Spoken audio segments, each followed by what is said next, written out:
Friends, ಇವತ್ತಿನ special ಮಟ್ಟುಗುಳ್ಳದ ಬೋಳುಹುಳಿ. ನಮ್ಮ ಬ್ರಾಹ್ಮಣರ ಶೈಲಿಯ ಮಟ್ಟುಗುಳ್ಳದ ಬೋಳುಹುಳಿ. ಉಡುಪಿಯಲ್ಲಿ ಮಟ್ಟುಗುಳ್ಳ, ಉಡುಪಿಗುಳ್ಳ ಅಂತ ಹೇಳ್ತೇವೆ. ಅದರಲ್ಲಿ ನೋಡಿ ಈ ರೀತಿ ಸಣ್ಣ ಸಣ್ಣದಾಗಿರುವಂತ ಮಟ್ಟುಗುಳ್ಳ. ಇದೆಲ್ಲಿ ತಗೊಂಡದಂತ ಗೊತ್ತಿದ್ರೆ ಖಂಡಿತವಾಗಿ ಕಮೆಂಟ್ ಮಾಡಿ, ಯಾಕಂದ್ರೆ ಲಾಸ್ಟ್ ವಿಡಿಯೋ ನೋಡಿರೋರಿಗೆ ಖಂಡಿತವಾಗಿ ಗೊತ್ತಿರ್ತದೆ ಇದು ಎಲ್ಲಿ ಸಿಕ್ಕಿತು ನಂಗೆ ಅಂತ ಹೇಳಿ. ಅದೇ ರೀತಿ ಈ ಬೋಳುಹುಳಿ ಮಾಡ್ಲಿಕ್ಕೆ ನಂಗೆ ಹೇಳಿಕೊಟ್ಟವರು ಕೂಡ ಉಡುಪಿಯ ನಮ್ಮ ಪರಿಚಯದ ಒಬ್ರು ಬ್ರಾಹ್ಮಣರು. ಅವರು ಮಾಡುವ ಶೈಲಿಯ ಒಂದು ಬೋಳುಹುಳಿಯನ್ನ ಇವತ್ತು ನಾನು ಮಾಡ್ತಾ ಇದ್ದೇನೆ. ಹಾಗೆ ಫ್ರೆಂಡ್ಸ್, ಎಂತ ವಿಷಯ ಗೊತ್ತುಂಟ, ನಮ್ಗೆಲ್ಲಾದ್ರೂ ಒಂದು ಬ್ರಾಹ್ಮಣರ ಫಂಕ್ಷನ್ಸ್ಗೆ ಇನ್ವೈಟ್ ಮಾಡಿದ್ರೆ ಅದು ನನಗೆ ಭಯಂಕರ ಖುಷಿ. ಯಾಕಂದ್ರೆ ಅವ್ರು ಮಾಡುವಂಥ ಸಾರು ಇರ್ಬೋದು, ಕೊದ್ದೇಲು ಇರ್ಬೋದು, ಮಜ್ಜಿಗೆ ಹುಳಿ ಇರ್ಬೋದು, ಅದೇ ರೀತಿ ಗುಳ್ಳದ ಬೋಳು ಹುಳಿ ಇರ್ಬೋದು, ಇದೆಲ್ಲ ನಂದು ತುಂಬಾ ಫೇವ್ರೇಟ್. ಹಾಗೆ ಬ್ರಾಹ್ಮಣರ ಯಾವುದೇ ಫಂಕ್ಷನ್ಸ್ಗೆ ನಂಗೊಂದು ಇನ್ವೈಟ್ ಮಾಡಿದ್ರೆ ಭಯಂಕರ ಖುಷಿ. ಹಾಗೆ ತಪ್ಪದಲ್ಲಿಗೆ ಹೋಗಿ ಊಟ ಮಾಡಿ ಬರ್ತೇನೆ. ಹಾಗೆ ಈಗ ಬೋಳು ಹುಳಿಯ ರೆಸಿಪಿಯನ್ನು ನಿಮ್ಮ ಜೊತೆ ಶೇರ್ ಮಾಡ್ತಾ ಇದ್ದೇನೆ. ಬನ್ನಿ ಹಾಗಾದ್ರೆ ವಿಡಿಯೋವನ್ನು ಶುರು ಮಾಡೋಣ. ಅದಕ್ಕಿಂತ ಮೊದಲು ಕಿಣಿಸುವ ಸರಿ ಯೂಟ್ಯೂಬ್ ಚಾನಲ್ ಅನ್ನ ಫಸ್ಟ್ ಟೈಮ್ ನೋಡ್ತಾ ಇದ್ರೆ ದಯವಿಟ್ಟು ಚಾನಲ್ ಅನ್ನ ಸಬ್ಸ್ಕ್ರೈಬ್ ಮಾಡಿ, ಬೆಲ್ಲೈಕನ್ ಅನ್ನ ಪ್ರೆಸ್ ಮಾಡಿದ್ರೆ ನೋಟಿಫಿಕೇಶನ್ ಬರ್ತಾ ಇರುತ್ತೆ. ಸಣ್ಣ ಸಣ್ಣದಾಗಿರುವಂತ ಮಟ್ಟು ಗುಳ್ಳ. ಇಲ್ಲಿ ಬೋಳು ಹುಳಿ ಮಾಡಲಿಕ್ಕೆ 1 ಗ್ಲಾಸ್ ಅಷ್ಟು ತೊಗರಿಬೇಳೆಯನ್ನು 2 ನೀರಲ್ಲಿ ಚಂದ ಮಾಡಿ ತೊಳೆದು 3 ಗ್ಲಾಸ್ ಅಷ್ಟು ಇದಕ್ಕೆ ನೀರನ್ನು ಹಾಕಿ, ಸ್ವಲ್ಪ ಚಿಟಿಕೆ ಅರಶಿನ ಹುಡಿಯನ್ನು ಹಾಕಿ, ಅದೇ ರೀತಿ 1-2-3 ಸ್ಪೂನ್ ಅಷ್ಟು ಕೊಬ್ಬರಿ ಎಣ್ಣೆಯನ್ನು ಹಾಕಿ ಸ್ವಲ್ಪ ಕುದಿ ಬರಲಿಕ್ಕೆ ಇಡಿ. ಕುದಿ ಬಂದ ಮೇಲೆ ಕುಕ್ಕರ್ ಮುಚ್ಚಳ ಮುಚ್ಚೋದ್ರಿಂದ ಬೇಗನೆ ವಿಸಿಲ್ ಬರ್ತದೆ. ನೋಡಿ, ಈಗ ಕುದಿ ಬರ್ತಾ ಇದೆ. ಕುಕ್ಕರ್ ಮುಚ್ಚಳ ಮುಚ್ಚಿದು ರಪ್ಪ ಪ್ರೆಷರ್ ಆಗಿ ಬಿಡ್ತದೆ. ಅದು ವಿಸಿಲ್ ಬಂದೇ ಬಿಡ್ತದೆ, ಬೇಗನೆ ಬೇಯುತ್ತೆ. ಮತ್ತು ಕುಕ್ಕರನ್ನು ಕೂಡ ಸೀದೋಗದಾಗೆ ನಾವು ಒಳ್ಳೆ ಚೆನ್ನಾಗಿ ಮೇಂಟೈನ್ ಮಾಡ್ಬೋದು. ಹಾಗೆ ಮಟ್ಟುಗುಳ್ಳ ಅಂತ ಹೇಳಿದರೆ ಇದು ಉಡುಪಿ ಗುಳ್ಳ ಇಲ್ಲ ವಾದಿರಾಜ ಗುಳ್ಳ ಅಂತ ಹೇಳ್ತಾರೆ. ಇದು ತೊಟ್ಟೆಯಲ್ಲಿ ತುಂಬಾನೇ ಮುಳ್ಳು ಇರ್ತದೆ, ಮತ್ತೆ ಕಡಿಮೆ ಬೀಜವನ್ನು ಹೊಂದಿರುವ ಈ ಗುಳ್ಳ ತಿರುಳು ತುಂಬಾ ಇರ್ತದೆ. ಅದಕ್ಕೆ ರುಚಿಕರವಾದಂಥ ಗುಳ್ಳ. ಉಡುಪಿ ಜಿಲ್ಲೆಯ ಮಟ್ಟು ಎಂಬ ಗ್ರಾಮದಲ್ಲಿ ಹೆಚ್ಚಾಗಿ ಇದನ್ನು ಬೆಳೀತಾರೆ. ಇದರ ಬಗ್ಗೆ ಒಂದು ಆಕರ್ಷಕ ಕಥೆಯೂ ಕೂಡ ಇದೆ. ಹಾಗೆ ಇಲ್ಲಿ ಒಂದು ಸಣ್ಣ ಪಾತ್ರೆಯಲ್ಲಿ ನಾನು ಮಣ್ಣಿನ ಪಾತ್ರೆಯಲ್ಲಿ 2 ಗ್ಲಾಸ್ ಅಷ್ಟು ನೀರನ್ನು ಕುದಿಸ್ಲಿಕ್ಕೆ ಇಟ್ಟಿದ್ದೇನೆ. ಹಾಗೆ ಈ ರೀತಿಯ ಇಷ್ಟು ದೊಡ್ಡ ಹೋಳುಗಳನ್ನಾಗಿ ನಾನಿಲ್ಲಿ ಮಾಡ್ತಾ ಇದ್ದೇನೆ. ಹಾಗೆ ಇದರ ತೊಟ್ಟನ್ನು ಮುಳ್ಳಿರ್ತದೆ ಹೌದು, ಆದರೆ ನಾವು ತೊಟ್ಟಲ್ಲಿ ಒಂದು ಗಟ್ಟಿಯಾದ ಭಾಗ ಇರ್ತದೆ. ಹಾಗೆ ಆ ಭಾಗವನ್ನು ಇಲ್ಲಿ ಸಪ್ರೇಟ್ ಮಾಡಿಕೊಂಡು ನೋಡಿ ಈ ರೀತಿಯ ಸಿಪ್ಪೆ ಮಾತ್ರ ಅದರದ್ದು ಹಾಕ್ತಾ ಇದ್ದೇನೆ. ಇದೊಂದು ಭಯಂಕರ ರುಚಿ ಆಯಿತಾ, ಮುಳ್ಳು ನೀವು ಇಲ್ಲಿ ಗಮನಿಸ್ಬೋದು. ಅದೇ ರೀತಿ ಇಲ್ಲಿ ಹೋಳುಗಳೆಲ್ಲ ರೆಡಿಯಾಗಿದೆ. ಹಾಗೆ ಕೊಬ್ಬರಿ ತುರಿಯನ್ನು ಮಾತ್ರ ಇಲ್ಲಿ ಹೆಚ್ಚಿನವರು ಬ್ರಾಹ್ಮಣರ ಇದರಲ್ಲಿ ಬಳಸೋದಿಲ್ಲ, ಆದರೆ ಇದು ಫಂಕ್ಷನ್ಸಲ್ಲೆಲ್ಲ ಮಾಡಬೇಕಾದ್ರೆ ಅವರು ನನಗೆ ಹೇಳಿರುವಂಥವರು ಪರಿಚಯದವರು ಕೊಬ್ಬರಿ ತುರಿಯನ್ನು ಹಾಕಿ ಸ್ವಲ್ಪ ನೀರು ಹಾಕಿ ನುಣ್ಣಗಿನ ಪೇಸ್ಟನ್ನು ಮಾಡ್ಕೊಳ್ತಾರೆ. ಹಾಗೆ ನಾನೀಗ ನುಣ್ಣಗಿನ ತೆಂಗಿನ ಒಂದು ತುರಿಯ ಪೇಸ್ಟನ್ನು ಮಾಡ್ಕೊಂಡಿದ್ದೇನೆ. ಈ ಕಡೆಯಿಂದ ನೀರು ಕುದಿ ಬರ್ತಾ ಇದೆ. ನಾವು ಚಂದ ಮಾಡಿ ತೊಳೆದಿಟ್ಟಂಥ ಈ ಗುಳ್ಳದ ಹೋಳುಗಳನ್ನೆಲ್ಲ ಇದರಲ್ಲಿ ಹಾಕಿ ಸ್ವಲ್ಪ ಓರೆ ಮುಚ್ಚಳ ಮುಚ್ಚಿಡಿ. ಸಣ್ಣ ಉರಿಯಲ್ಲಿರಲಿ, ಇವಾಗ ಮೀಡಿಯಂ ಫ್ಲೇಮ್ ಮಾಡಿಡಿ.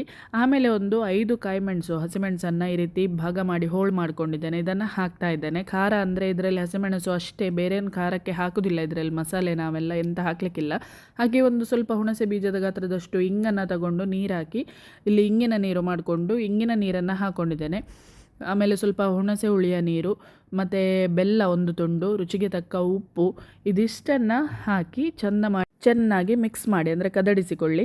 ಆಮೇಲೆ ಇಲ್ಲಿ ಮಾಡಿರುವಂಥ ನೋಡಿ ಒಂದೇ ಒಂದು ಸಣ್ಣ ಬೌಲಲ್ಲಿ ತಗೊಂಡಿರುವಂಥ ಕಾಯಿ ತುರಿ, ಸ್ವಲ್ಪ ನೀರು ಹಾಕಿ ನುಣ್ಣಗೆ ಪೇಸ್ಟ್ ಮಾಡಿದ್ದಿದ್ಯಲ್ವ, ಇದನ್ನು ಕೂಡ ಇವಾಗ ಇದಕ್ಕೆ ಹಾಕಿ ಸ್ವಲ್ಪ ದಪ್ಪ ಬರಲಿಕ್ಕೋಸ್ಕರ, ಮತ್ತು ಅದು ನಮ್ಮ ಈ JSB ಕೊಂಕಣಿಯಲ್ಲಿ ಹೇಳೋದಾದರೆ ಮೇಳ್ನೆತ್ತ ಅಂತ ಹೇಳ್ತಾರೆ. ಅಂದರೆ ಎಲ್ಲ ಹೋಳುಗಳು ಸಪ್ರೇಟ್ ಅಂತ ಆಗೋದಿಲ್ಲ, ಅದರಲ್ಲಿ ಎಲ್ಲವೂ ಚಂದ ಅದು ಕಲ್ಲಡಿ ಹೋದಾಗೆ ಅಲ್ಲ, ಆದರೂ ಹೋಳಾಗೆ ಚಂದ ದಪ್ಪ ಬರ್ತದೆ ಅಂತ. ಹಾಗೆ ಈ ರೀತಿ ಈಗ ತೆಂಗಿನ ಪೇಸ್ಟನ್ನು ಹಾಕಿದ ಮೇಲೆ ಹೀಗೆ ಕುದಿ ಬರ್ತಾ ಇದೆ.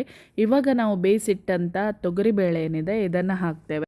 ಇದು ತೊಗರಿಬೇಳೆಗೆ ನಾನು 1 ಗ್ಲಾಸಿಗೆ 3 ಗ್ಲಾಸ್ ಅಷ್ಟು ನೀರನ್ನು ಹಾಕಿದ್ದೇನೆ. ಹಾಗೆ ತುಂಬ ನೀರದು ಇಲ್ಲ, ಅದು ದಪ್ಪವೇ ಚಂದ ಬೆಂದಿದೆ. ಮತ್ತು ಸ್ವಲ್ಪ ಮ್ಯಾಶ್ ಮಾಡ್ಕೊಂಡಿದ್ದೇನೆ. ಈ ದಪ್ಪ ದಾಲನ್ನು ಇದಕ್ಕೆ ಹಾಕಿ ಹಾಗೆ ಚಂದ ಮಿಕ್ಸ್ ಮಾಡ್ಕೊಳ್ಳಿ. ಆದರೆ ನನಗೆ ಸ್ವಲ್ಪ ಖಾರ ಕಮ್ಮಿ ಅಂತ ಅನಿಸ್ತು. ಹಸಿಮೆಣಸಿನ್ಕಾಯಿ ಅದು 5 ಹಾಕಿದರೂ ಖಾರ ಆಗಲಿಲ್ಲ. ಅದು ಕೆಲವೊಮ್ಮೆ ಖಾರ ಇರ್ತದೆ, ಕೆಲವು ಹಸಿಮೆಣಸಿನ್ಕಾಯಿ ಖಾರ ಇರೋದಿಲ್ಲ, ಹೇಗಂತವೇ ಗೊತ್ತಾಗೋದಿಲ್ಲ. ಅದಕ್ಕೆ ಮತ್ತೆ ನಾನು 3-4 ಹಸಿಮೆಣಸಿನ್ಕಾಯಿ ಇದು ಉದ್ದಕ್ಕೆ ಸೀಳು ಮಾಡಿ ಅದು ಇಲ್ಲಿ ಖಾರ ಆಗಲಿ ಅಂತೇಳಿ ಸ್ವಲ್ಪ ಹಾಕ್ಕೊಂಡಿದ್ದೇನೆ. ಯಾಕಂದರೆ ಇದಕ್ಕೆ ನಾವು ಕೆಂಪು ಮೆಣಸು ಇರಲಿ, ಯಾವುದೇ ಮಸಾಲೆಗಳು ಹುರಿದಾಕೋದು ಎಂಥದ್ದು ಇಲ್ಲ ಅಲ್ಲ.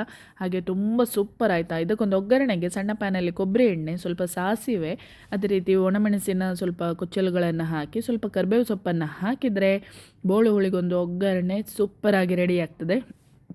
ಇವಾಗ ಬೋಳು ಹುಳಿ ಈ ಕಡೆಯಿಂದ ಕುದಿ ಬರ್ತಾ ಇದೆ.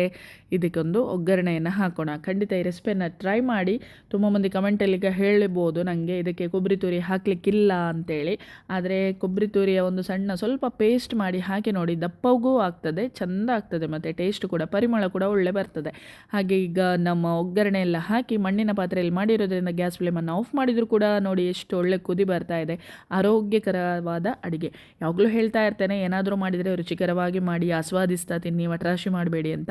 ಹಾಗೆ ನಮ್ಮ ಸೂಪರ್ ಆದಂಥ ಮಟ್ಟುಗುಳ್ಳದ ಬೋಳುಹುಳಿ ರೆಡಿಯಾಗಿದೆ. ಖಂಡಿತವಾಗಿ ಈ ರೆಸಿಪಿ ನಿಮಗೆ ಇಷ್ಟ ಆಗಿದ್ದರೆ ಒಂದು ಲೈಕ್ ಕೊಡಿ. ಹಾಗೆ ಎಲ್ಲ ವೀಡಿಯೋಸ್ ಲಿಂಕ್ಗಳನ್ನು ನಿಮ್ಮ ಫ್ರೆಂಡ್ಸ್ ರಿಲೇಟಿವ್ಸ್ ಜೊತೆ ಎಲ್ಲ ತಪ್ಪದೆ ಶೇರ್ ಮಾಡಿ, ಸಪೋರ್ಟ್ ಮಾಡಿ ಆಯಿತಾ. ಒಂದು 50K ಸಬ್ಸ್ಕ್ರೈಬರ್ಸ್ ಆದಷ್ಟು ಬೇಗ ನಿಮ್ಮ ಕೃಪೆಯಿಂದ ಆಗಲಿ ಅಂತೇಳಿ ಕೇಳ್ಕೊಳ್ತೇನೆ. ನೋಡಿ, ಬಿಸಿ ಬಿಸಿ ವೈಟ್ ರೈಸ್, 2 ಕಂಚಲದ ಪೋಡಿ ಉಂಟು, ಎಂಚಲ ಉಣೋಲಿ, ಕಂಚಲ ಎತ್ತಂಡ ಎಂಚಲ ಉಣೋಲಿ ಅಂತ ಹೇಳ್ತೇವಲ್ಲ ಹಾಗೆ. ಇಲ್ಲೀಗ ಬೋಳುಹುಳಿ ಕೂಡ ನೋಡಿ ತುಂಬ ಹರಡಿ ಹೋಗೋದಿಲ್ಲ, ದಪ್ಪ ಇದೆ. ಹಾಗೆ ಸ್ವಲ್ಪ ಬಿಸಿ ಅನ್ನಕ್ಕೆ ತುಪ್ಪವನ್ನು ಹಾಕಿ, ಫಂಕ್ಷನ್ಸಲ್ಲಿ ಹೀಗೆ ಅಲ್ಲ ಅನ್ನಕ್ಕೆ ತುಪ್ಪ ಬಡಿಸ್ತಾರೆ, ಹಾಗೆ ಅದನ್ನು ಹಾಕಿ ತುಪ್ಪದ ಅನ್ನದ ಜೊತೆ ಬೋಳು ಹುಳಿ ಅಂತೂ ಕಲಸಿ ತಿನ್ನಬೇಕು. ಆಹಾ, ಮೃಷ್ಟಾನ್ನ ಭೋಜನ ಸ್ವರ್ಗ ಆಯಿತಾ.